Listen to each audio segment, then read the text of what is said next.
mid ka mid ah calaamadaha ama astaamaha ina tusaya inuu qofku leeyahay xanuunada ku dhaca wadnaha. tusaale ahaan oo kale hadduu qofku fuulo salaan ama sidoo kale inuu soo adeegto isla markaana uu dareemo daal aad u fara badan, taasoo mararka qaarkood xilliyada hore qofku aan waxba dareemi jirin.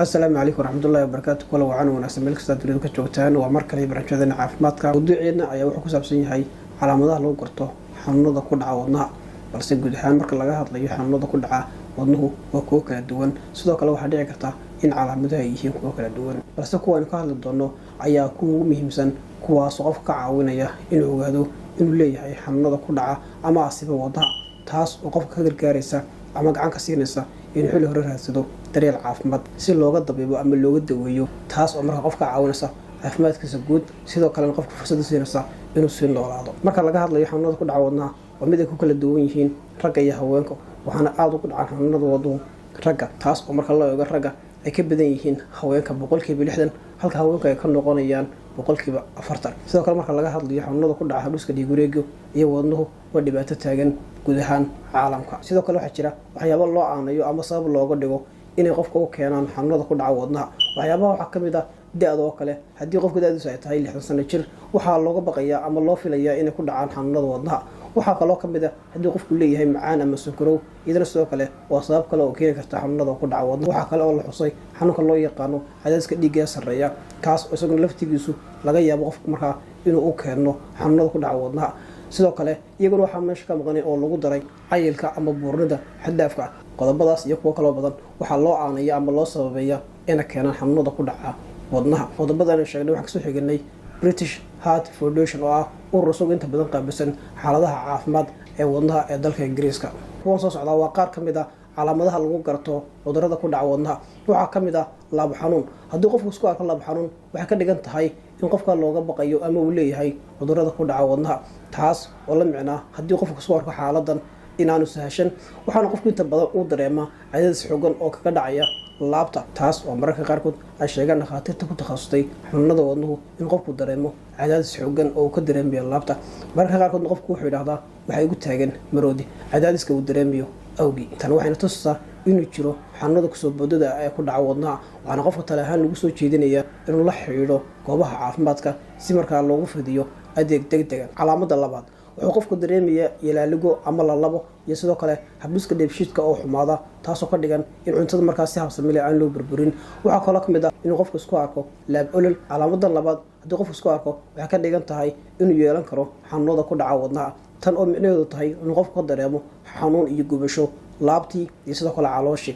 mararka qaarkood waxaa la yidhaha qofku xanuun ka dareemaa laabta, taasina waxay ugu wacan tahay maadaama ay dhuunta cuntadu marto ay u dhowdahay wadnaha, iyo sidoo kale in wadnuhu ka sarreeyo caloosha oo ku taalla dhinaca midig.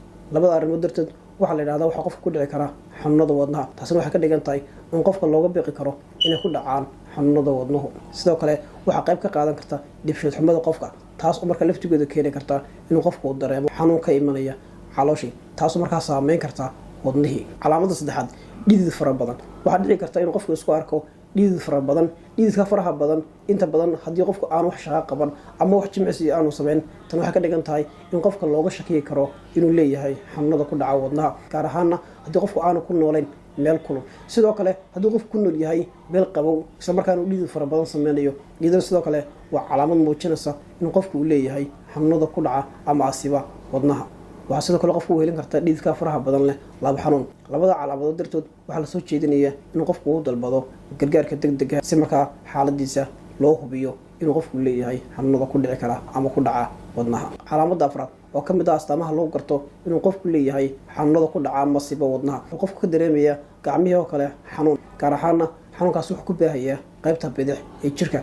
xanuunkaas ayaa ku faafaya dhammaan qofka jirkiisa, taas waxay ka dhigan tahay in qofka looga biqi karo waxaa loo yaqaano heart attack ama markaa wadne istaag, kaasoo markaa qofka kusoo boodi kara. waxay ka dhigan tahay in sidoo kale qofka isku arki karo laab xanuun. isla calaamadan uu xanuun kasoo bilaabo laabta. haddii qofka isku arko marka xaalada noocaasa, waxaa tala caafimaad lagu soo jeedinayaa inuu raadsado gargaar caafimaad si markaa xaaladiisa si markaa qoto dheer loo ogaado waxa ay tahay. calaamada shanaad waa mid ka mid ah calaamadaha lagu garto inuu qofku leeyahay xanuunada ku dhaca wadnaha. Calaamadan ayaa in qofku isku arko barar gaar ahaan qaybta sare ee lugta iyo sidoo kale canqowga ama kuranta lafta sida markaa ku aragtaan muuqaalka. Astaantan waxay muujinaysaa in wadnuhu aanu tuurin dhiig ku filan kaas markaa gaaraya qaybaha kala duwan ee jirka.